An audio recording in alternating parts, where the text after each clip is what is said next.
wabarakatuh. Waalaikumsalam warahmatullahi wabarakatuh. Apa kabar anak-anak? Baik, Pak. Baiklah, sebelum mengawali pelajaran pada hari ini, marilah kita berdoa yang dipimpin oleh ketua kelas. Baiklah, sebelum kita belajar, lebih baik kita berdoa terlebih dahulu. Berdoa mulai. Bismillahirrahmanirrahim. Raditu billahi rabba wa bil islami dina wa bil muhammadin nabiyya wa rasulah. Rabbi zidni ilma warzuqni fahma. Amin ya rabbal alamin. Anak-anak, kita absen dulu ya. Ya, Yang pertama, Agnes Renika, Hadir. Anjeli, Hadir. Bila, Hadir. Chandra. Hadir. Apakah ada yang tidak masuk pada hari ini? Hadir semua, Hadir Pak. semua. Baik, hadir semua kita ya di sini. Oke, baiklah anak-anak, hari ini kita akan belajar tentang pendidikan intelektual pada mata pelajaran tafsir Tarbawi. Sebelumnya, apakah anak-anak sekalian sudah belajar malam tadi? Belajar, Pak. Pak. Belum. Baiklah, jika belum, Bapak akan menjelaskan apa itu pendidikan intelektual. Baiklah anak-anak, bisa memperhatikan gambar yang ada pada papan tulis. Apa itu pendidikan intelektual? Pendidikan intelektual adalah menurut Imam Al-Shaka merupakan sebuah hal yang penting untuk dikaji. Sebab kenapa?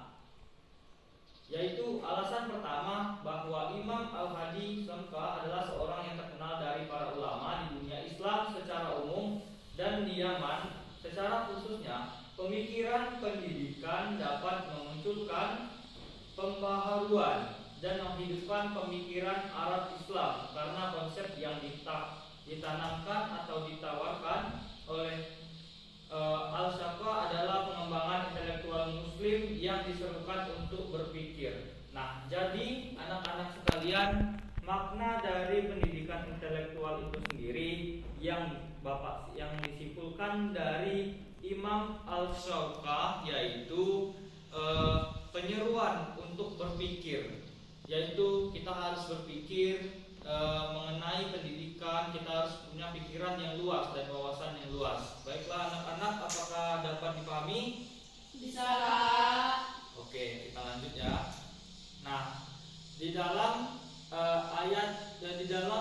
pendidikan intelektual itu sendiri, terutamanya pada pendidikan intelektual muslim, itu terdapat di beberapa ayat Al-Quran, yaitu yang pertama pada ayat Al-Quran surat Al-Isra ayat 36, yang kedua Quran surat Yunus ayat 36, yang keempat Quran surat Yusuf ayat 22. Nah, di sini hari ini kita akan membahas surat Al-Isra ayat 36 terlebih dahulu ya. Ya, Oke, anak-anak. Nah, baiklah anak-anak, di sini ada surat Quran surat Al-Isra ayat 36.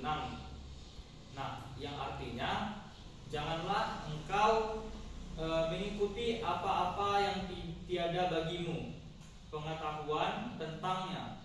Sesungguhnya pendengaran, penglihatan dan hati semua itu tentangnya.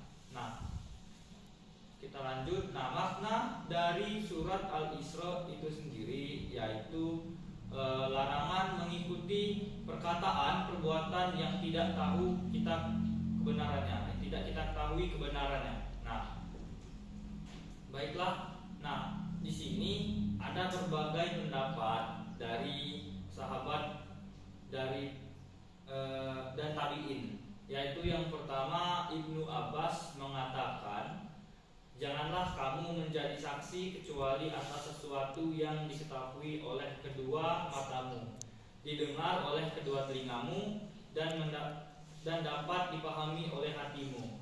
Yang kedua, Qatadah mengatakan pula, janganlah kamu mengatakan saya mendengar, padahal kamu belum pernah mendengar, atau saya telah melihat, padahal saya belum pernah melihat, atau saya telah mengetahui, padahal kamu belum mengetahui. Dan yang ketiga, pendapat lain mengatakan bahwa yang dimaksud dengan larangan mengatakan sesuatu yang tidak diketahui ialah perkataan yang hanya berdasarkan prasangka. Baiklah anak-anak, apakah dapat dipahami materinya? Oke, baiklah, di sini apakah ada yang dapat menyebutkan contoh dari atau contoh makna dari surat Al-Quran surat Al-Isra ayat 36? Baiklah, kepada Tiara, dipersilakan. Contohnya berbohong, Pak. Mengatakan kepada orang lain itu tidak sesuai dengan apa yang dia lihat dan apa yang dia dengar, Pak. Baiklah, betul sekali untuk Tiara. Beri tepuk tangan. Baiklah, betul seperti yang Tiara bicarakan, yaitu berbohong. Berbohong itu masuk salah satu makna dari surat Al-Isra, yaitu seperti yang sudah dijelaskan, yaitu janganlah kamu menjadi saksi kecuali atas sesuatu yang diketahui oleh kedua matamu, didengar kedua telingamu, dapat dipahami hatimu. Nah, di sini sekian sudah pembelajaran kita pada hari ini.